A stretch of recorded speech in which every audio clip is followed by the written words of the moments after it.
से लेकर 15। इसमें गीता ज्ञानदाता ये ब्रह्म है, सरपुरुष है, ये कहता है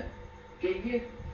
जिनका ज्ञान ये त्रिगुणमयी माया, रजगुण ब्रह्मा, सतगुण विष्णु, तमोगुण शिव जी। ये क्या कहता है गीता ज्ञानदाता 7वें अध्याय के 12वें श्लोक में कि जो कुछ भी रजोगुण से हो रहा है, यानी रजोगुण से क्या होता है उत्पत्ति, और सतोगुण से स्थिति पालन, जो यहाँ हम एक दूसरे में मोह ममता से जकड़े बैठे हैं, और तमोगुण से संहार, कहती उत्पत्ति, स्थिति और जो संहार, जो कुछ भी इन तीनों गुणों से हो रहा है, रजगुण ब्रह्मा सतगुण विष्णु से, इसका निमित्त कारण मैं हूं। ये मेरे लिए हो रहा है क्योंकि इस सरपुरुष ने 1,00,000 मानव शरीरधारी प्राणियों का नित आहार करने का एक श्राप लगा हुआ, उसके कारण आप जी को यहाँ रोका हुआ है। जैसे कसाई बकरे पालता है, उनको सब सुविधाएं भी देता है, तो भोले प्राणी वो बकरे समझते हैं हमारा मालिक बड़ा दयालु है, हमारे लिए कितनी सुविधाएं रखता है, चरागाह बना रखा है, तालाब बना रखा है, और साथ में ये शेड डाल रखा है। तो इन सुविधाओं को देखते हैं तो लगता है दयालु,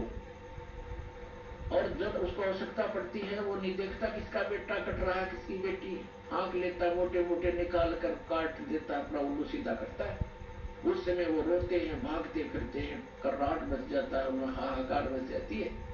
तो उसमें भूल जाते हैं वो दयालु कहाँ गया, तुम्हारे बच्चों को निकाल ले गया, माँ को, किसी की बाप को, किसी के बेटे को। यही स्थिति परमात्मा कबीर जी ने बताई है कि तुम काल के लोक में रह रहे हो। इस कसाई ने 1,00,000 मानव शरीरधारी प्राणी जीव डेली खाने हैं,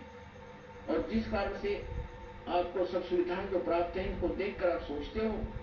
कि बड़ा दयालु भगवान है, सारी सुविधाएं दे रखी है। अरे उस समय कहाँ गई वो दयालुता जब तुम्हारे परिवार का परिवार नाश हो जाता है, कोई प्यारे से प्यारा बेटा मर जाता है, कोई बेटी मर जाती है,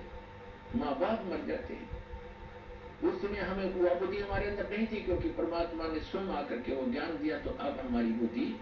का विकास हुआ, और ये विश्वास हुआ कि सचमुच ये लोग ठीक नहीं है। अब गीता अध्याय नंबर 7 के श्लोक 12 से लेकर 15 का सारांश है कि त्रिगुण माया के द्वारा रजगुण ब्रह्मा सतगुण विष्णु तमगुण शिव जी से प्राप्त ये अक्षणिक सुविधाएं, अस्थायी सुविधाओं को प्राप्त करके, और जो और ज्ञान सुनने को तैयार नहीं है, राक्षस स्वभाव को धारण किए हुए, इनका ज्ञान हरा जा चुका, जो इनसे ऊपर कोई बात सुनने को तैयार नहीं है, ब्रह्मा विष्णु महेश जी से ऊपर राक्षस स्वभाव को धारण किए हुए मनुष्यों में नीच दूषित कर्म करने वाले मूर्ख, ये मुझे भी नहीं बचते। गीता ज्ञानदाता कहता है मुझ मेरी भक्ति भी ना करते, इनसे अच्छा तो कुछ लाभ मैं ही दे दूं। अब ये गीता ज्ञानदाता तो श्री कृष्ण नहीं है, श्री कृष्ण में बोल रहा, ये सरपुरुष है, ये ब्रह्म है,